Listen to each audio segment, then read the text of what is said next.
তা আমাকে ধোকা দেয়, এতগুলি টাকা ও নিয়ে আনে আত্মসাৎ করে।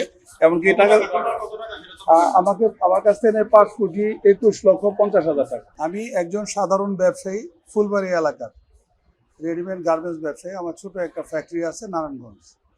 তো আমি ফুলবাড়ি এলাকার একটা মামলা পরিচালনার দায়িত্ব পাই। আমি ফুলবাড়ি এলাকার সিটি প্লাজা মার্কেটের বেসমেন্টের সভাপতি হিসাবে আছি। তো ব্যবসায়ীরা আমাকে মামলা পরিচালনা করার দায়িত্ব দেয়। ওই সময় আমি হাইকোর্টে আসি একজন লয়ার খোঁজার জন্য। তো আমি একজন লয়ার পাই। লয়ারের নাম, ছবি হলো এটা, অ্যাডভোকেট আবুল হাশেম নাম। উনি সুপ্রিম কোর্টের একজন লয়ার পরিচয় দেয়। ওনার এই সুপ্রিম কোর্টের লয়ার হিসাবে উনি আমার এই মামলা, মার্কেটের মামলা পরিচালনা করার জন্য আমার সাথে একটা লিখিত চুক্তি করে যে আমার মামলাগুলি উনি সুন্দরভাবে পরিচালনা করবে। যে লিখিত চুক্তিটা আমার সাথে উনি করে, সেই চুক্তিটা হলো এটা।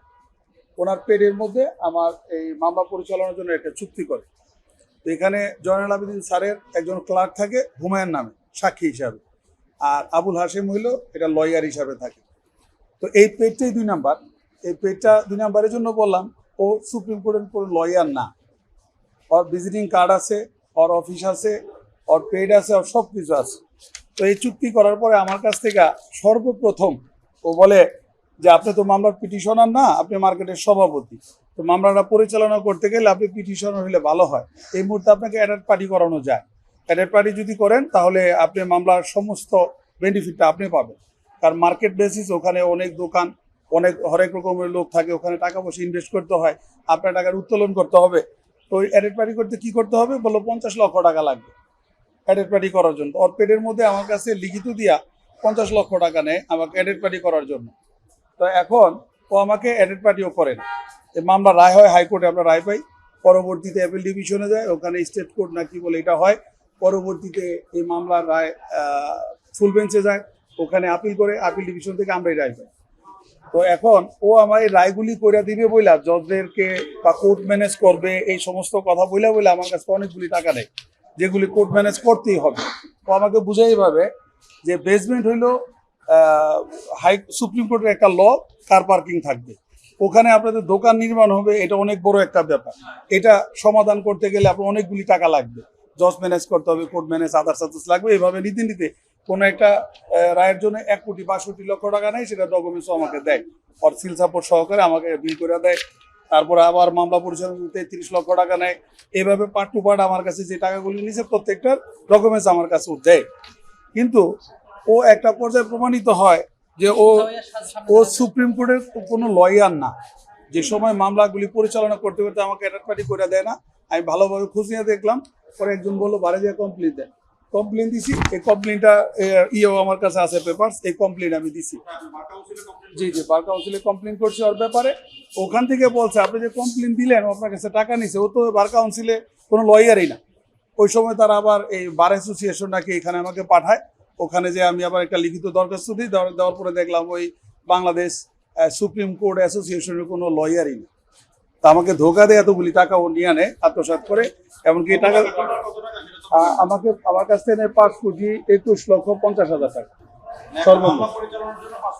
হ্যাঁ, ওখানে আপনার দোকান হলো 531টা, এক একটা দোকানের ভ্যালু আছে ন্যূনতম 50 লাখ টাকা করে। প্রায় ওখানে 250 কোটি টাকার একটা হিসাব, 300 কোটি টাকার হিসাব। ওখানে আমাকে বোঝায় 300 কোটি টাকা এটা মামলা রায় করতে গেলে 5-10 কোটি টাকা খরচ হবে।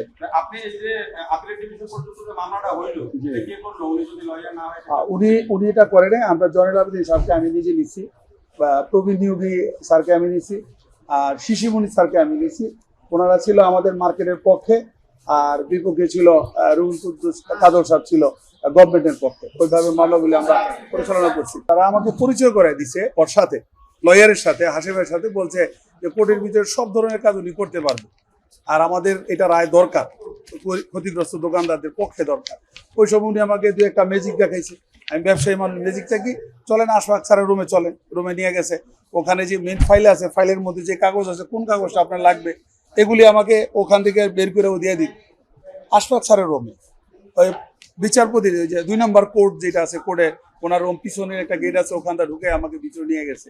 আমি তো কোর্ট সম্পর্কে ভালো ধারণা রাখি না, আমি ব্যবসা করি।